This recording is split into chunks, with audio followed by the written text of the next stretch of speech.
சொல்லுவது கஷ்டமா பொத்தி பொத்தி வச்சதென்ன என்னென்னவோ இஷ்டமா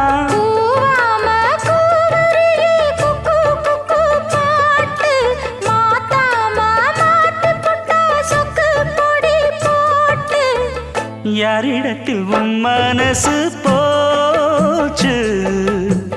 நூலை போல உன் உடம்பு ஆச்சு